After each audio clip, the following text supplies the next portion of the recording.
লুৰিণজ্যোতি গগৈয়ে গুৱাহাটীত কুনকি চৌধুৰী বুলি এগৰাকী মহিলাক AJP প্ৰাৰ্থী দিছে। সেই কুনকি চৌধুৰীৰ মা হৈছে সুজাতা গুৰুং চৌধুৰী।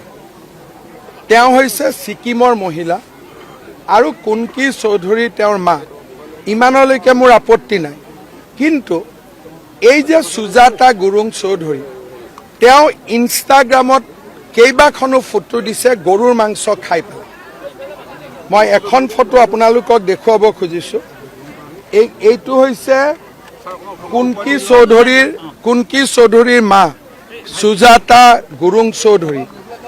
এই গৰুৰ মাংসৰ পিচটো লৈ তেওঁ গৰুৰ মাংস খাই তেওঁ আমাৰ সনাতনী লোকক প্ৰত্যাহ্বান জনাইছে।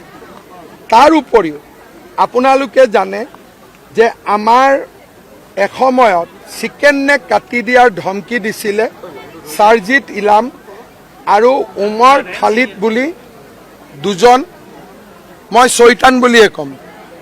এই সুজাতা গুৰুং চৌধুৰী তেওঁৰ ফেচবুকত অপেনলি সাৰজিল ইলাম আৰু আমাৰ আৰু এজন চৈতান, নামটো ময়ে পাহৰি যাওঁ, আমাৰ জেলত আছে বৰ্তমান। এই গোটেই পাৰ্টিটোক তেওঁ অপেনলি সমৰ্থন কৰি উমৰ খালিদ আৰু সাৰজিল ইমামক তেওঁ সমৰ্থন জনাইছে যে ভাৰতৰ পৰা চিকেন নেকটো কাটি দিয়াটো কোনো ভুল কথা নহয়। দ্বিতীয়তে তেওঁ কৃষ্ণৰ ওপৰত কৈছিল যে ভগৱান কৃষ্ণৰ ওপৰত মোৰ কোনো আস্থা নাই। এই কুনকি চৌধুৰীৰ মাক সুজাতা গুৰুং চৌধুৰীয়ে কৈছিল আমি পাকিস্তানক ৰাজনৈতিক সাধাৰণ কথোপকথনত শত্ৰু হিচাপে ৰাখিছোঁ, কিন্তু তেওঁলোক আচলতে শত্ৰু হয় নেকি?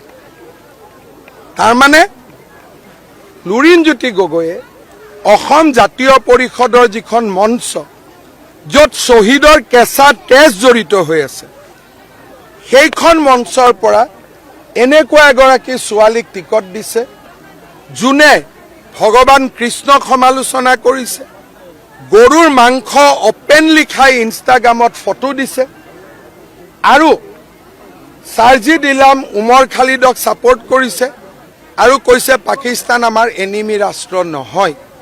লুৰিণজ্যোতি গগৈয়ে গুৱাহাটীত কুনকি চৌধুৰী বুলি এগৰাকী মহিলাক AJP প্ৰাৰ্থী দিছে। সেই কুনকি চৌধুৰীৰ মা হৈছে সুজাতা গুৰুং চৌধুৰী। তেওঁ হৈছে ছিকিমৰ মহিলা আৰু কুনকি চৌধুৰী তেওঁৰ মা। ইমানলৈকে মোৰ আপত্তি নাই, কিন্তু এই যে সুজাতা গুৰুং চৌধুৰী, তেওঁ ইনষ্টাগ্ৰামত কেইবাখনো ফটো দিছে গৰুৰ মাংস খাই পেলাই। মই এখন ফটো আপোনালোকক দেখুৱাব খুজিছোঁ। এইটো হৈছে কুনকি চৌধুৰীৰ মা সুজাতা গুৰুং চৌধুৰী। এই গৰুৰ মাংসৰ পিচটো লৈ তেওঁ গৰুৰ মাংস খাই তেওঁ আমাৰ সনাতনী লোকক প্ৰত্যাহ্বান জনাইছে। তাৰ উপৰিও আপোনালোকে জানে যে আমাৰ এসময়ত চিকেন নেক কাটি দিয়াৰ ধমকি দিছিলে সাৰজিত ইলাম আৰু উমৰ খালিদ বুলি দুজন, মই চৈতান বুলিয়ে ক'ম। এই সুজাতা গুৰুং চৌধুৰী তেওঁৰ ফেচবুকত অপেনলি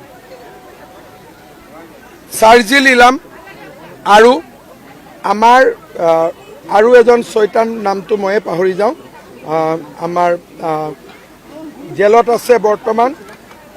এই গোটেই পাৰ্টিটোক তেওঁ অপেনলি সমৰ্থন কৰি উমৰ খালিদ আৰু সাৰজিল ইমামক তেওঁ সমৰ্থন জনাইছে যে ভাৰতৰ পৰা চিকেন নেকটো কাটি দিয়াটো কোনো ভুল কথা নহয়। দ্বিতীয়তে তেওঁ কৃষ্ণৰ ওপৰত কৈছিল যে ভগৱান কৃষ্ণৰ ওপৰত মোৰ কোনো আস্থা নাই।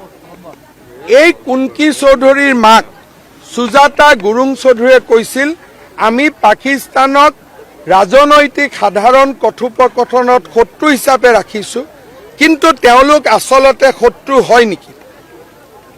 তাৰমানে লুৰিণজ্যোতি গগৈয়ে অসম জাতীয় পৰিষদৰ যিখন মঞ্চ য'ত শ্বহীদৰ কেঁচা তেজ জড়িত হৈ আছে সেইখন মঞ্চৰ পৰা এনেকুৱা এগৰাকী ছোৱালীক টিকট দিছে যোনে ভগৱান কৃষ্ণক সমালোচনা কৰিছে গৰুৰ মাংস অপেনলি খাই ইনষ্টাগ্ৰামত ফটো দিছে আৰু সাৰ্জিদ ইলাম উমৰ খালিদক ছাপোৰ্ট কৰিছে আৰু কৈছে পাকিস্তান আমাৰ এনিমি ৰাষ্ট্ৰ নহয়